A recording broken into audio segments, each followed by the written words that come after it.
Welcome everybody to day 2 of our Higher Purpose Challenge. My name is Robert Holden and I am your host for this exciting and unique 4-day challenge. I'm also the author of this book, Higher Purpose: How to Find More Inspiration, Meaning and Purpose in Your Life.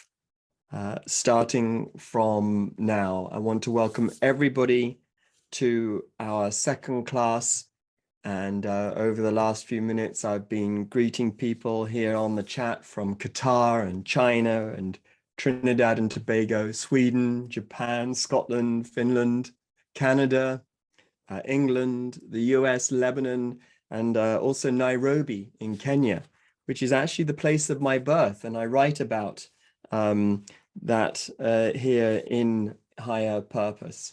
I'm thrilled that we're together again. We are a destiny community. It was destiny that brought us together. And there are many, many thousands of us on this challenge from 5 continents and at least 50 countries. And I think that's rather thrilling. That tells us that what we're up to here is good for us, but it's also good for the whole, good for the collective, good for everybody else too. I wanted to begin by sharing some good news with you, which is that Higher Purpose is in the Amazon bestseller list for self-help. It's in the top 5 of spiritual self-help already, and the book hasn't even come out yet. It comes out next Monday or Tuesday, I think it is. And so I'm just so happy about that. You know, as a young man, the purpose of my life was really to find my purpose. It was a long and lonely road. I told you yesterday about, you know, the heartbreak that happened in my own family with my mother's depression, my father's alcoholism, you know, and I often felt really lost and stuck and confused and hopeless and really empty of any real meaning or joy or fulfillment. And you know, once I connected with my purpose, which is the story I tell in this book, it really became meaningful to me to help people live what I call a purpose-centered life. And my hope is that my book and every other good book on purpose becomes a bestseller, because I think that more than ever, we need people living a purpose-centered life, sharing their inspiration with us, sharing their joy with us, sharing their light with us, sharing their wisdom with us, sharing their healing with us. Yeah. So here we are at the start of class 2. And to get us started, I'm going to ask us to do a centering practice together. And I'm actually going to share a story with you from this book, Happiness Now. Timeless wisdom for feeling good fast. This book is Oprah Winfrey's favorite book on happiness. She invited me to do a show with her called How Happy Are You? Happiness Now actually went to number 4 in all categories in Amazon, which was pretty cool. That's called the Oprah Winfrey effect, by the way, everybody. And it's still one of the best-selling books on happiness in the world today. I'm going to share a reading, and let's use this reading as a way of preparing for our class today. Okay, so let's take a nice deep breath in. Good big inhale, and then a nice and relaxed exhale. Let's do that again so that we're really present, really centered, and really ready.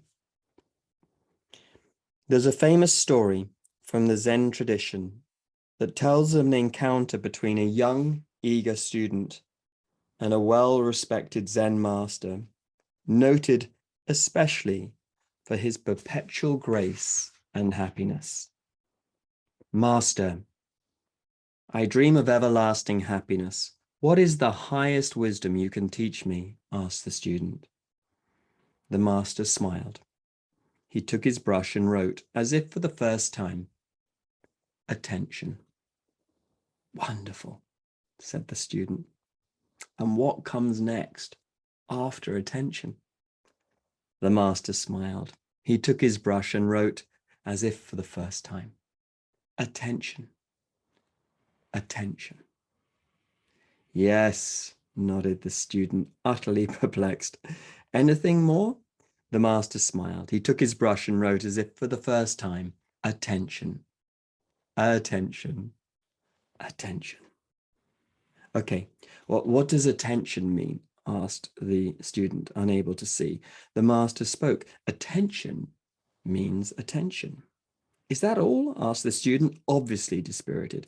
Attention is all, said the master. Without attention, happiness is nowhere. With attention, happiness is now here.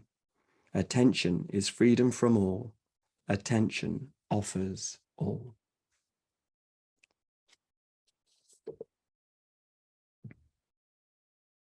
Yesterday, in day one, we began with a meditation from Louise Hay on saying yes to your life.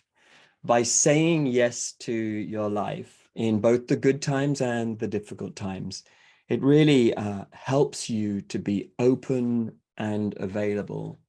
Open and available to guidance, to direction, and also to a sense of destiny. This is a term that Carl Jung used to describe the experience of his life. And it's something that I write about a lot in Higher Purpose. When we say yes to our life, it helps us to be open to meetings with people that have been orchestrated by fate. Think about it for a moment. Have you ever actually consciously planned to meet anybody? Hasn't it all just somehow happened? And often because you had an urge to be in a certain place at a certain time. When we say yes to our life, it helps us to be open to good fortune and support that is sometimes described as supernatural aid. This is the term that Joseph Campbell uses. So Joseph Campbell said, the big question is whether you are going to say a hearty yes to your adventure. Never underestimate the power of yes.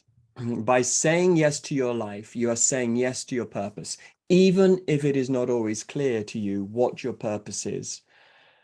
When you say yes, you are affirming, I am made for a purpose. I have a purpose to fulfill. Everybody does. My purpose goes with me wherever I go.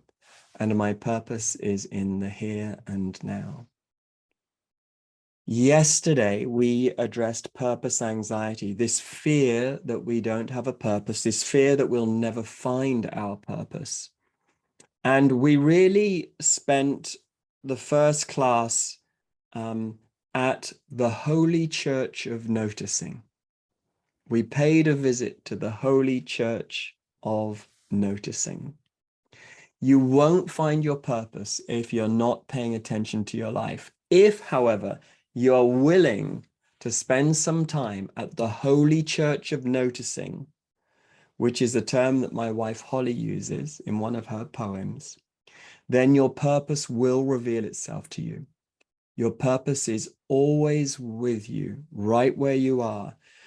And the first thing that we were doing yesterday was really making an inner shift from searching for your purpose to paying attention to your purpose. You know, the thing is that when you search for your purpose, you often overlook what's right in front of you.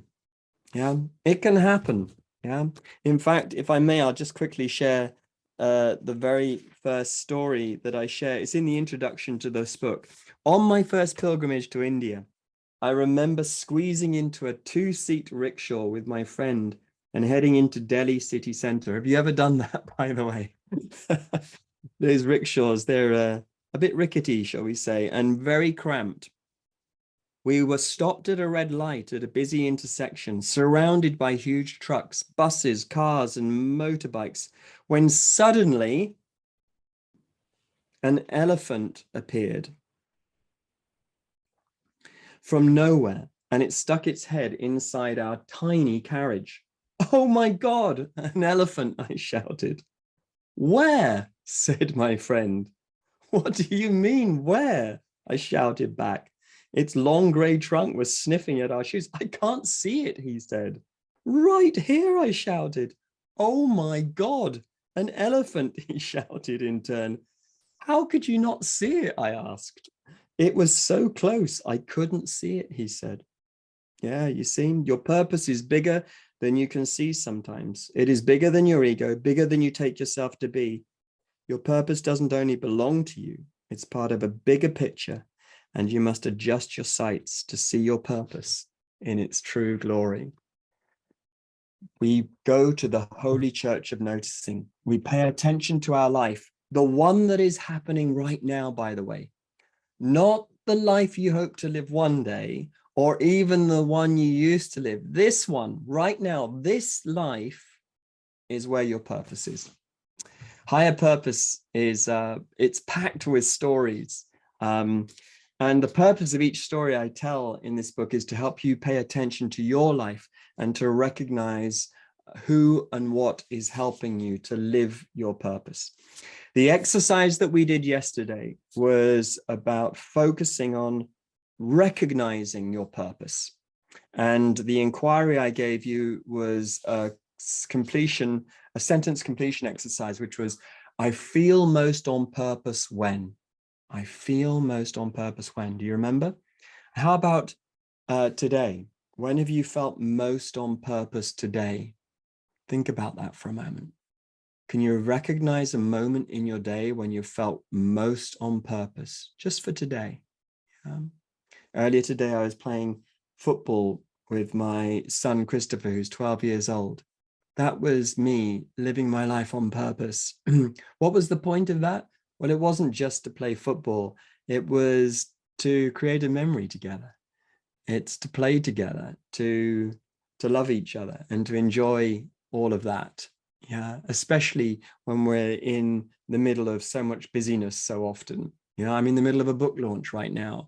It'd be so easy not to have done that, but somehow that was a good thing to do, and I enjoyed doing that. Yeah. How about you? When did you feel most on purpose today already? I appreciate it might be early on in your day, but nevertheless, pay attention. Mary Oliver, one of my favorite poets, said, to pay attention, this is our endless and proper work. To pay attention. So now let's go deeper.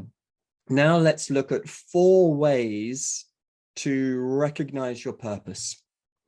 And these 4 ways that I'm going to share with you, I think are super practical. They have an element of surprise about them. And it's all very exciting to share this with you. But also, just to say as well, we'll have time for Q&A again today, more time for Q&A than yesterday even. So get your questions ready. I look forward to receiving those questions. And also we do have this opportunity to really practice the work. And in practicing the work together, you know, we'll be doing some exercises. So again, this isn't spiritual entertainment, everyone. This is a workout. We're going to be doing some practices. So how do you recognize your purpose? Well, the first idea that I want to talk to you about is a sense of aliveness, a sense of aliveness. And in Higher Purpose, I really feature the work of Joseph Campbell and the Hero's Journey. I've given lectures on the hero's journey over the years, and also workshops, and even a mastermind program that lasted 9 months on the hero's journey. I'm hugely influenced by the work of the hero's journey.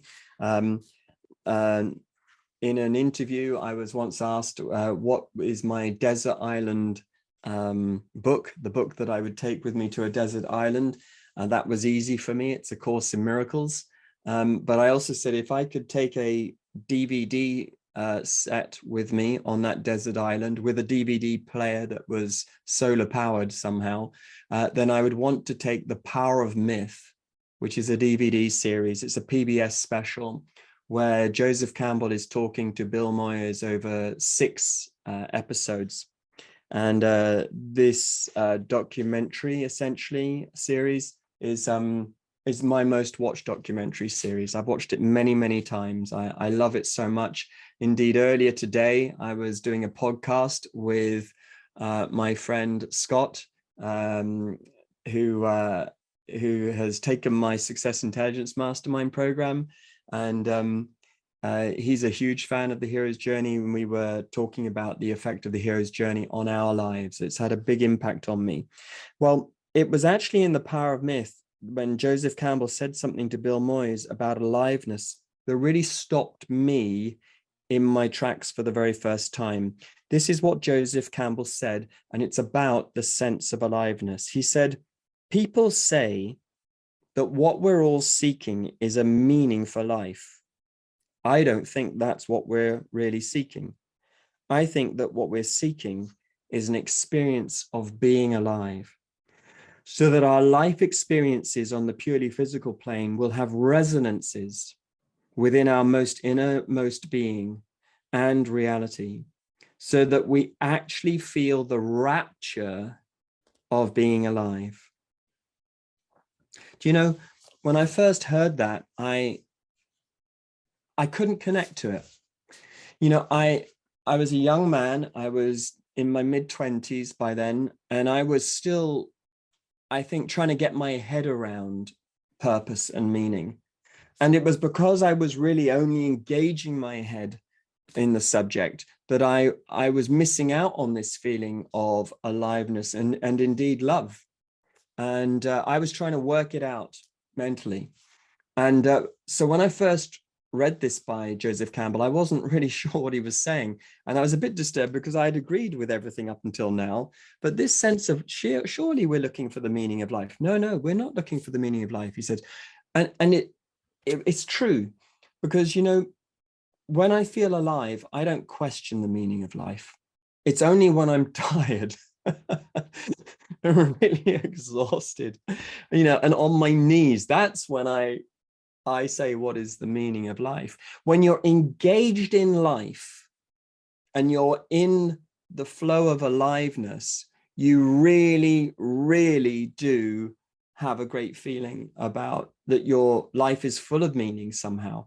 And it's not intellectual, it's more than that. It's better than that. It's bigger than that.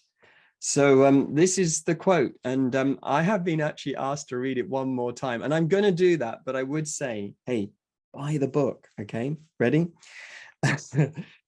People say that what we're all seeking is a meaning for life. I don't think that's what we're really seeking. I think that what we're seeking is an experience of being alive, so that our life experiences on the purely physical plane will have resonances within our innermost being and reality, so that we actually feel the rapture of being alive. Now, a couple of weeks ago, Hay House launched my Higher Purpose quiz. It's actually a version of my quiz. And the quiz has 10 statements in it. And the very first statement in the quiz is, each day when I wake up, I feel alive and energized, excited to start the day. And I put this as statement number 1 because that's, for me, this sense of aliveness is that important. Now, in truth, I don't know anyone, including me, who has woken up every day of their life ready to sing a chorus of, oh, what a beautiful morning, and oh, what a beautiful day. That said, we've all had days, haven't we, when we have woken up feeling alive and energized and also excited about our life. And this is where we need to place our attention. This is where we have to go to the Holy Church of Noticing. This is when we ask ourselves, what is it that's energizing me? Truly, what is it that's truly helping me feel alive? What I know for sure is that when people live a purpose-centered life, they commonly feel a big sense of aliveness flowing through them. They are connected to a life force that gives them energy momentum, and resilience. When you are on purpose, following your joy, doing what you love, you're often full of energy. Something lights you up from the inside. You can't force this energy. You don't manufacture it. It's got nothing to do with how much coffee you've drunk. Yeah, you are energized, you are empowered, and sometimes you feel as if you have a superhuman strength. And by the way, when you are not on purpose, and you have strayed or got distracted, you find that you're often lacking in energy. Isn't that true? And you're drained, you're short of breath, you're lacking in inspiration, and you're unable to go the distance. I know this feeling. You know, when I sit down to, for instance, write my weekly newsletter, if I sit down and I really come to the newsletter with a sense of openness and enthusiasm and a sense of purpose, I tend to feel really energized about what I'm going to write about. If I sit down thinking, oh my God, I've got to write this newsletter because a whole week's gone by and I don't even know where that week's gone, and blimey, the weeks go by fast these days. I've got to write this one. I've got to get it out in 30 minutes. That's when I don't have any energy for the newsletter. The energy's there. It's just that I'm not tapped into it because I'm not giving this newsletter the purpose that it deserves, if that makes sense. Yeah, it's become a should instead of being some great joy. In my book Shift Happens, I don't know if you've come across this book, Shift Happens, How to Live an Inspired Life Starting from Now. In this book, there's a particular chapter that I've received a lot of letters on in the past. It's a chapter which is called Exhaustion Means There Is a Better Way. Exhaustion means there is a better way. There's another one as well called Stress is an Invitation to Change Something. All of these chapters are sort of pointing to messages that we receive from life that are going to help us to make a shift in our lives. And this one in particular on exhaustion, I think it's been really helpful for a lot of people. A lot of us fight our exhaustion as if it's something that's wrong, or if it's like a weakness, but actually exhaustion is feedback that we're not making authentic choices often, that we're out of balance, and that we may well have strayed from our true purpose and a real sense of purpose. So what can we do about this? We have to go to the Holy Church of Noticing, and then we give ourselves an exercise like this one. Okay, and this is the exercise I want you to work with now. I want you to complete this sentence. I feel really alive when. Okay, I feel really alive when. Take a moment. I want you to tune into that life force within you that's always there, even if you can't always tap into it, even if you can't always feel it. I want you to tap into that life force, and I want you to notice when you're really engaged with it and when you really, really sense that aliveness. I feel really alive when, let's hear some examples. Mandy's telling us that she feels really alive when she's in nature. Yeah, and it's true, isn't it? That can often be the way. When we tap into nature, it can be really amazing. Yeah. Lisa, when something makes me happy, great. Now the next thing to work out is, well, what is it that really makes you happy? Margaret, when I'm writing, love that. Okay. Saraswati, when I have celery juice in the morning. Saraswati, you and me, I have my celery juice most mornings, not every morning, but absolutely that can be a good thing. When I'm dancing, says Patty. Yeah. In nature, says Tracy. When I'm drawing with pastels, says Laurel. Beautiful, thank you. So this is it. You're on track here. It's like when Myriad says when she goes to a concert, Lynn when I'm on service, Lilia when I sing. Perfect. Yeah, this is it. You're getting a sense of that feeling of when I'm really, really alive. It's like I'm tapping in to something that I want to say that delivered me to the world. This energy, I'm part of this energy. Yeah, this energy, I'm an expression of this energy. You know, the physicists are all pretty much agreed that the universe is made up of energy, and everything that looks like it's matter is really just energy arranged in a certain way. We are made of energy. And when we are doing something that is on purpose, we're tapping into our original energy. Think about it like that. This is our original energy.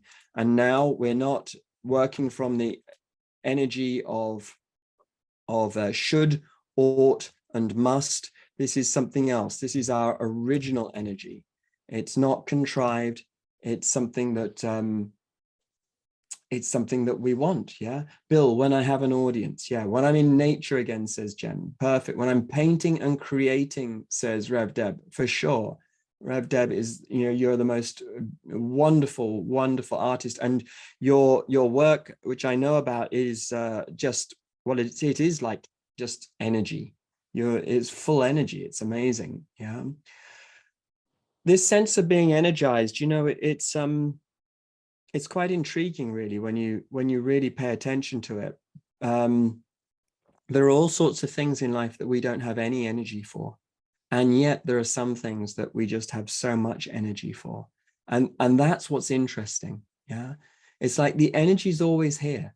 It's actually whether we're tapped into the energy, and when we are tapped into the energy, it's usually because we are on purpose and that we're doing something really, really important, real, and true. And I know for myself, often when I'm teaching, I can teach for days on end, and I feel really energized by it. Afterwards, I'll often need to rest, and but at the time, there's an extraordinary amount of energy flowing through me, and I'm sure you've had that experience too. Yeah. I often feel really, really energized when I'm gardening. I find that when I'm gardening, something happens in my system where I think my being appreciates me gardening, because I think it helps me to be grounded. I think it helps me to balance out body, heart, and head. I also like what Thomas Berry says. Thomas Berry is one of my inspirations. Thomas Berry said that gardening is participating in the co-creation of the universe. That's pretty good, isn't it? I didn't know that was what gardening was until he told me, and then it made perfect sense. All right, measure your purpose by your aliveness. Don't measure your purpose by any of the other numbers that you've been told to measure your purpose by. Don't measure your purpose by how many Facebook followers you have, how many book sales you have, what's in your bank account, how many thumbs up you get, how many likes, how many followers. That's not how you measure your purpose. Honestly, it's not. You don't measure your purpose by your ratings. You don't measure your purpose by whether people like you or not, or are following you or not. That's not how you measure your purpose. You measure your purpose, at least one way, is by how alive you feel. And when you feel alive, I tell you what, you don't ask yourself, is this a big purpose or a small purpose? When you're alive, there is no big and small. It's all wonderful. It's all effervescent. It's all delightful. You are alive. Mary Oliver, the wonderful poet, said this: may I be the tiniest nail in the house of the universe, tiny but useful. When we are alive, we often feel like useful, and we feel we're doing something useful, or we are being used, shall I say. And just that is enough. And we're not neurotic anymore about whether it's a big purpose or a small purpose, because when you're connected to the aliveness of the universe, in a sense, you're connected to everything. There's no big or small. We've got to get over this big or small thing. I'm going to address that more tomorrow, by the way, because it's all nonsense. Your purpose is your purpose, and it's immeasurable. You can't measure it. All right. Let's go to a second way to recognize your purpose. Ready? So here I'd like just to tell you a little bit about the story of the Happiness Project. I've already shared with you about this book, Happiness Now. There's another book that I wrote as well called Being Happy, Be Happy rather, which is actually the book that I wrote after I went on the Oprah Winfrey Show. And that's a write-up of the work of the Happiness Project. The purpose of the Happiness Project, well, let me back up for a minute. The Happiness Project was something that I created in around about 1993, 1994. And I write about it in a chapter called Joy is My Compass. And yeah, it was writing this book was a big deal because it helped me really to reminisce and to recognize these big choice points in my life. Choice points where you really are, the decisions I made were based on a sense of aliveness, actually.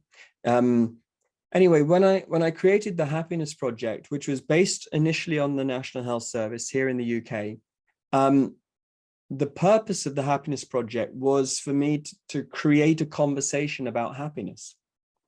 You know, my training in psychology and philosophy was rather skew-if. It was a rather wonky syllabus, and there were lots of gaps in the curriculum. And one of those gaps was that we didn't have a single, well, we had one lecture on happiness. It was called subjective well-being. But other than that, we didn't really have any other subjects or any other classes on joy or soul or love. It was just subjective well-being, that one class. And so when I created the Happiness Project, I told everybody that the mission was for us to talk happiness. The other mission, which I told the team about, was that the Happiness Project was really a mission to help Robert Holden finally be happy. I was doing this work for myself as much as for everybody else. But, you know, over time, as I got into the work with the Happiness Project, another purpose began to reveal itself to me. And I'm sharing this with you very deliberately because I want to say that, you know, often what seems to be the purpose of a project at the start isn't the whole picture. And actually, purpose gets revealed to us as we take one step after another in our life. We have to follow that sense of aliveness. And if we do, then the purpose of the journey, the purpose of, in this case, the Happiness Project, becomes revealed to me and to us. And for me, the higher purpose of the Happiness Project eventually was that I was really creating courses, and particularly the 8-week happiness program, which was the signature program of the Happiness Project. And that was what Oprah Winfrey got interested in. And that's what I talked about on the show, the first show that I did with her. The purpose of the Happiness Project was to help people stop searching for happiness and to start following their joy. Yeah, to stop searching for happiness and to start following their joy. I think there's a world of difference between searching for happiness and following your joy. When you search for happiness, you're looking for something outside of you. When you're following your joy, you're paying attention to something inside of you. And that's what you must do. So in the chapter called Joy is Your Compass, I say this: placed in you is a call to joy. Placed in you is a call to joy. And much of the happiness and success you experience in your life will depend on whether you choose to answer this call or not. I go on to say, joy is not a goal. Joy is your guide. And when you follow your joy, it gives your life direction. It helps you get your life back on track, and it keeps you on your true path and not someone else's. Joy is intelligent. And that's what I say in this book. I say that the biggest thing I want you to know about joy is that joy is intelligent. If you pay attention to when you really experience joy, that joy will teach you something about yourself. It will teach you something about what brings you alive, what you love, what you value, and what you should be giving yourself to. Yeah. In that chapter, I talk about how each new year I set an intention for myself to make this year my most enjoyable year yet. And I always give myself full permission to follow my joy. Now, I do this partly because, for many years, I didn't do that. For many years, I saw joy as the reward that I would allow myself, having basically survived a huge amount of work, struggle, sacrifice, blood, sweat, and tears. Yeah, I saw joy as a prize rather than as a compass. And yeah, that's a good distinction, actually. So I'm making a note of that for myself. Joy was a prize, not a compass. And so I decided, and this was whilst I was running the Happiness Project, that I was going to make each and every year my happiest year yet. I did that particularly after one year, which was particularly miserable for me. It was, my father had passed away. My mother was going through absolute hell. I think I'd experienced the end of a relationship. I was heartbroken. I remember I was so heartbroken. I remember taking a walk downtown, and I went into a pet shop, and I saw there were 2 chipmunks for sale in a cage. And without thinking about it, I nearly bought them. They were 25% off, and I nearly bought these 2 chipmunks because I was just so lonely. As I just got to the counter, I thought to myself, this voice, maybe it was the truth voice. It said, "What are you doing, Robert? Why are you buying chipmunks? Think this through." There's a and fortunately I did, and I didn't buy the chipmunks. I don't think they should have even been in the shop, and I don't think they should have even really been in the cage. I mean, I would have let them go, but then I thought to myself, I don't know if chipmunks would know how to survive in Birmingham. Anyway, the point is, if I get back on track with the story, is that I'd had a particularly difficult year, and I thought to myself, all right, this next year, I'm going to see what I can do to really make this my most enjoyable year yet. I'm fed up with life happening to me. I'm going to make some choices, and I'm going to see if I can actually give myself the permission to enjoy my life in spite of everything, in spite of how difficult it is, in spite of my wounds, in spite of my heartbreaks. I'm going to give this a go. Anyway, it worked rather well for me. And I started to share this with people. And actually, every year I run a success intelligence mastermind program for around about 16 people, 18 people. We started at the beginning of January. And one of the exercises that we do is an exercise where I encourage everybody to live with this question. And here's the question. If I were to enjoy myself even more this year than last year, what would I do more of, less of, or differently? This living question sets up a great inquiry that stirs the imagination. It stimulates great conversations, and it really sets whole new possibilities into motion. And that's really my invitation to you. My invitation to you is to see that when you're following your joy, you're not waiting for your life to happen. Yeah. That's not what it's about. It's more about it's more about really I'll do it again for you. I'll give you the question again. Ready? If I were to enjoy myself even more this year than last year, what would I do more of, less of, or differently? And by the way, I'm giving this to you as a question, but here's the thing I would say. Turn that question into a conversation. Yeah.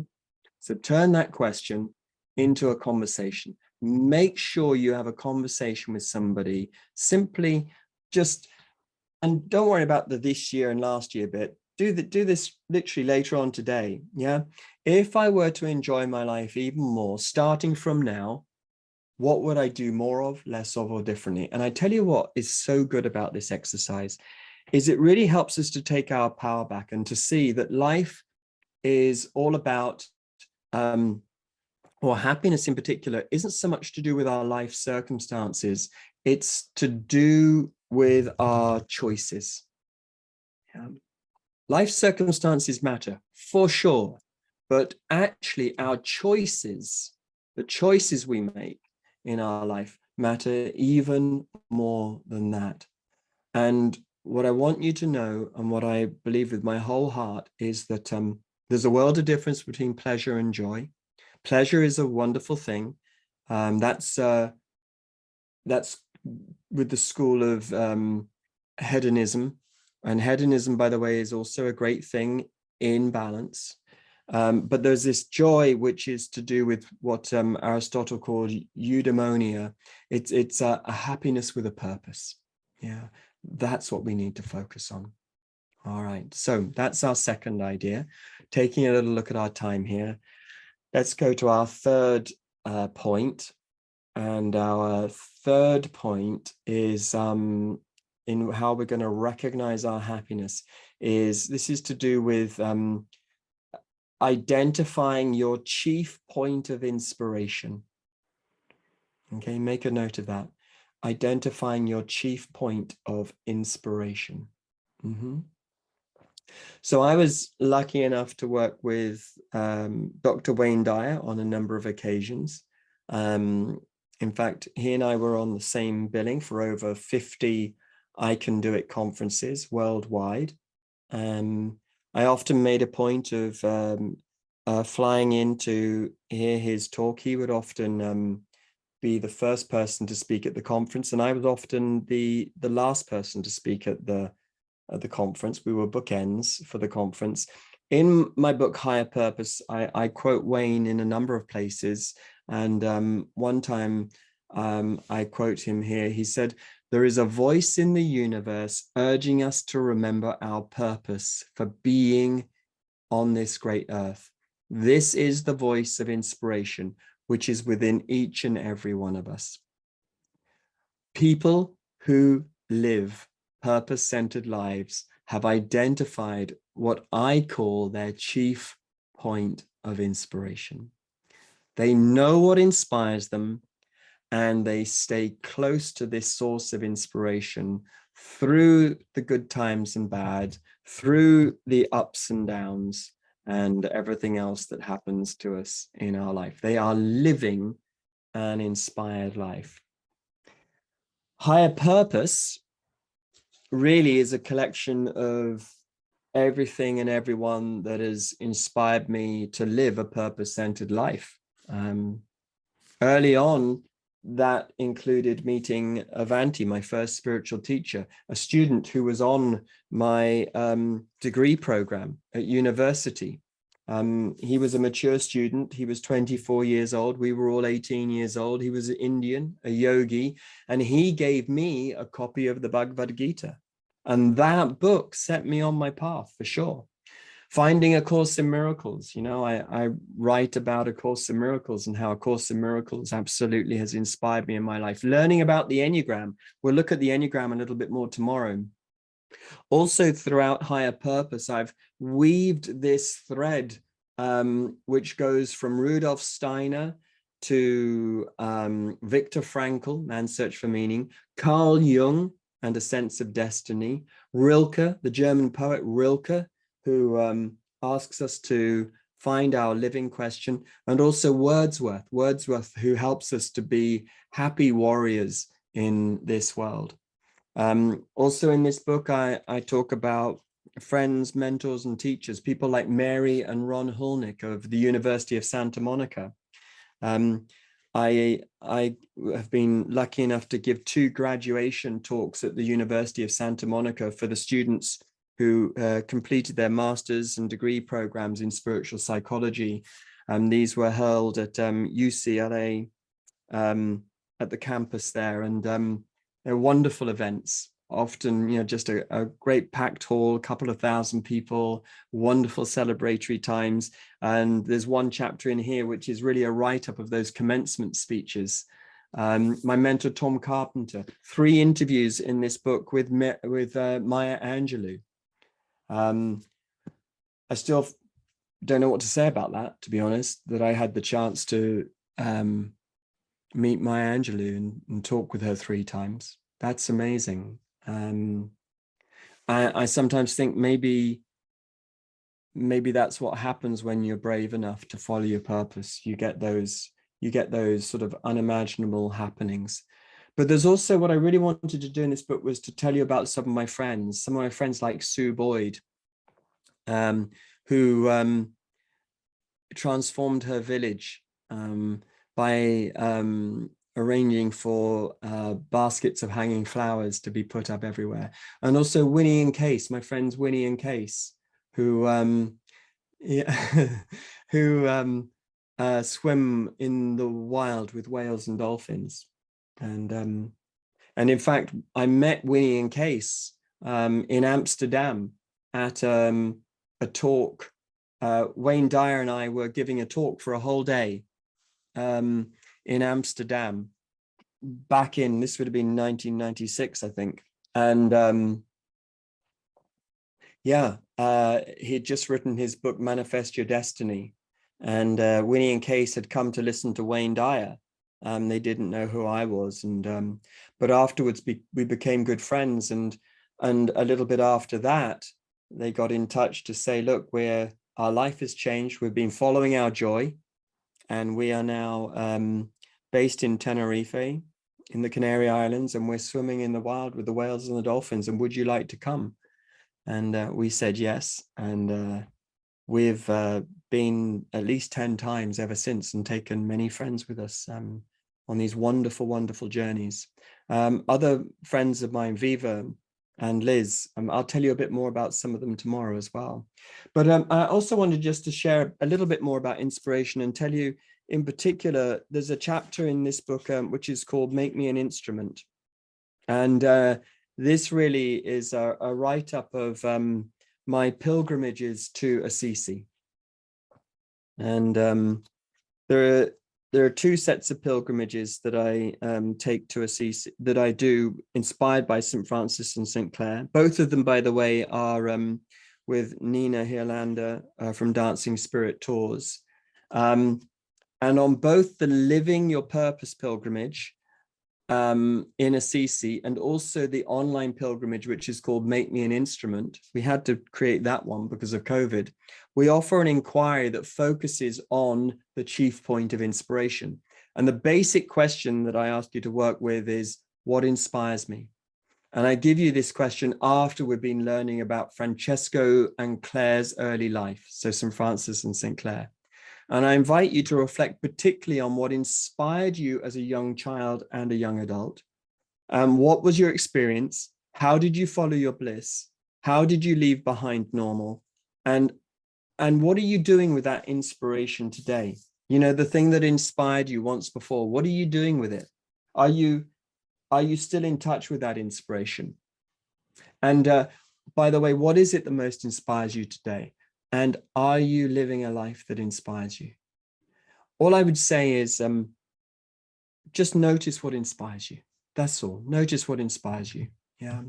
We've got 900 channels of entertainment at our fingertips now, and most of us still can't find anything good to watch. And that's because there's a world of difference between entertainment and inspiration. What really entertains us is what inspires us. And if you find something that inspires you, it's just the greatest joy, isn't it? Yeah. All right. I've got to give you number 4. So number 4, what else? What else is it that helps you to recognize your purpose? Well, it's your wound. Your wound. That's what's going to help you recognize your purpose. In Higher Purpose, I say that there is a trauma in everyone's biography. We have all been wounded, and history is full of acts of oppression. Everyone has been silenced at one time or another. The temptation to withdraw and hide is commonplace. And for many of us, we do just that. We do withdraw, we do hide. And there's wisdom in that, because we need time to gather our forces, to gather our strength. But at some point along the way, and this is what Joseph Campbell says, at some point, there will be an inciting incident that summons you towards your destiny. And that inciting incident is often a wound or a shock of some sort. If you want to find your purpose in life, find your wound. Yeah. Our destiny is to suffer. I don't like saying that to you. That's a quote, by the way, from Viktor Frankl. Our destiny is to suffer. I don't like saying it to you, but it is true. I've never met a person on this planet who hasn't suffered. We have all suffered. And our work is to see that our wound, our suffering, is not a block to us finding our purpose. In fact, it's a setup to us finding our purpose. Susan says, this sounds very Buddhist to say that our destiny is suffer. Yeah, it's true, isn't it? But think about it. Think about all of the great religions. They've all told us really that, suffering is part of the deal, and the work is to overcome the suffering, isn't it? Somehow to work with that suffering in such a way that it becomes a catalyst, a helpful ingredient, an agent in the expression of your purpose. Oprah Winfrey says, turn your wounds into wisdom. In the interviews with Maya Angelou, which are written up in this book, Maya Angelou, went through a terribly traumatic experience in her childhood, which rendered her mute for several years. And it was only in the overcoming of that suffering that she found her voice. Yeah. And that she found a way to move forward. So, as unfortunate as it is, we all of us experience our wounding. And, in my life, I talk particularly in the part, there's 4 parts to the book, and one of the parts of the book is called The Ordeal. And I talk about how, for me, my wounds were very much a catalyst for me finding my life of purpose. And how vital that was now that I can see it. And so it's I'm going to share with you just briefly a little section from the book. I think if I can quickly find it. Yeah, I say, look, my first wound was a family wound. My dreamy childhood in Littleton, in the home called Shadows, that was the name of our family home, Shadows, turned into a nightmare. Later on in my life, by the way, I actually taught shadow psychology at a seminary that I co-founded for a number of years. My mother was regularly taken away to a mental health hospital, a different one each time, where she was treated for her depression with a brutal concoction of electric shock therapy and drugs. When my father left home, I was unable to keep track of his whereabouts. He was often homeless, sleeping in church cemeteries to keep himself out of harm's way. My family wound was the inciting incident on my hero's journey. My studies in psychology and philosophy were a response to my parents' wounding and to the personal wounds I carried in myself. I often have said that Sigmund Freud would have an easy time with my case file. My work with the Happiness Project is my open letter to my mum and her depression. My work with Success Intelligence is my open letter to my dad and his alcoholism. I'll just read this next paragraph, if I may. Wounds are of an infinite variety. Just before I started writing this book, I had a profound conversation on Dharma, the Buddhist philosophy of purpose, with Robert Thurman. who was formerly a professor of Indo-Tibetan Buddhist studies at Columbia University and a close friend of the Dalai Lama for over 50 years. In our conversation, Bob told me, I found my purpose by losing my eye in an accident when I was a wild youth. The accident was a deep shock. My life turned in an unexpected direction. I was introduced to mortality and suffering. I saw the world in a new way, and I went in search of wisdom and bliss. How about that? So yeah, these wounds, what do? They send us into darkness. And in that darkness, we lose sight of the way. And in that darkness, we can't see ourselves. And that's important because in the darkness, we are letting go of who we see ourselves to be. We're letting go of our self-image. And there are no images in the darkness. That's why it's so disorientating.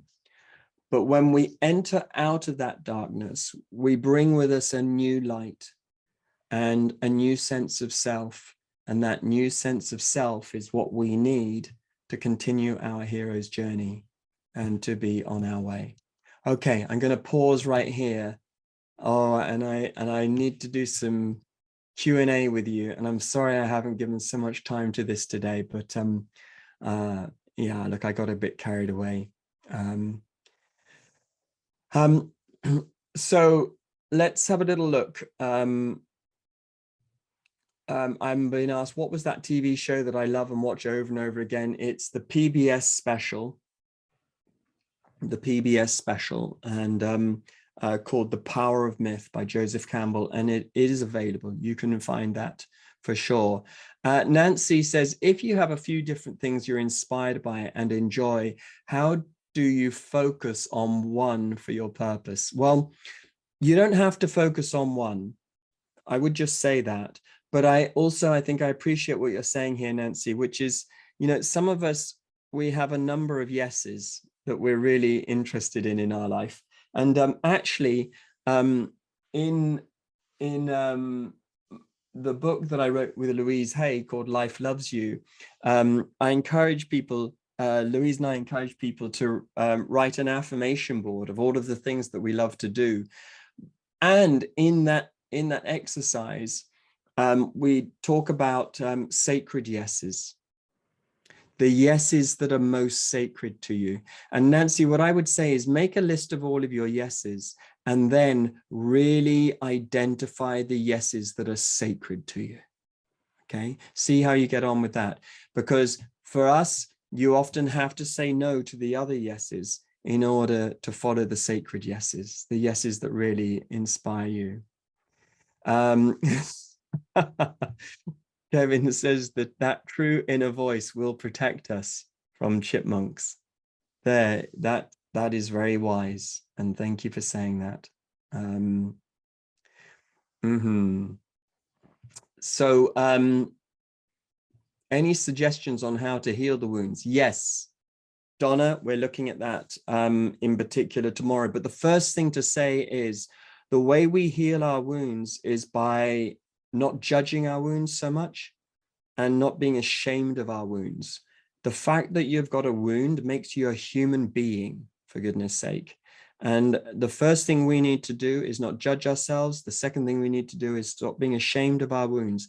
Our wounds are the material we're going to use to grow and evolve. Yeah.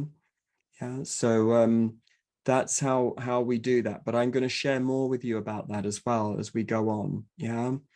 How to find your purpose when you are diagnosed with cancer, says Martha. Yes, look, when we experience, and this is a terminal cancer, you're saying, Martha, look, I don't know what your situation is, but I do want to say this to you. It's everybody's life is terminal.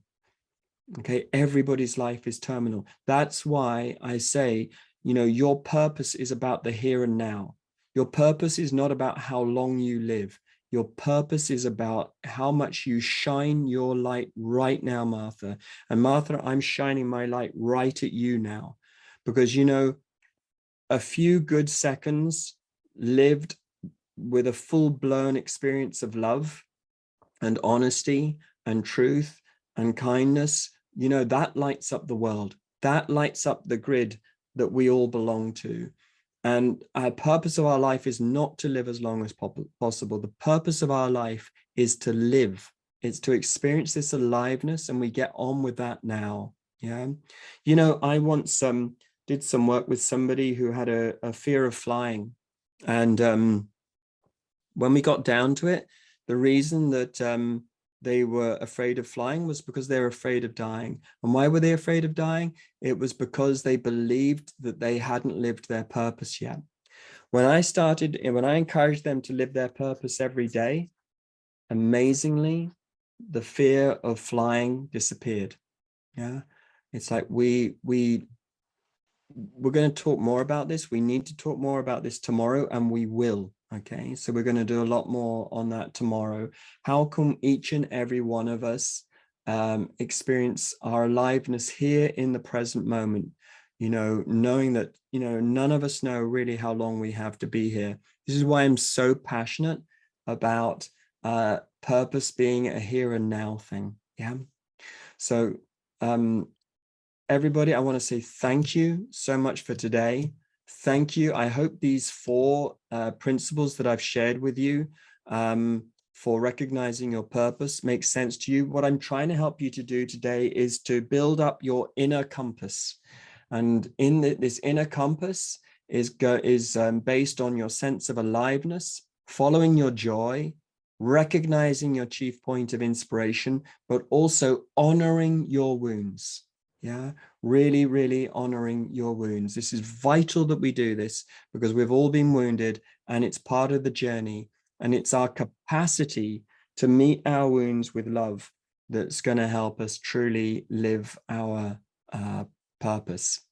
So thank you. Tomorrow, we are going to be looking at the Enneagram of Purpose. I'm going to share with you 9 keys to living your purpose more. And we're also going to be looking at why we don't say yes to our purpose. What are some of those blocks to saying yes to our purpose? So thank you so much for being here and for being part of class 2.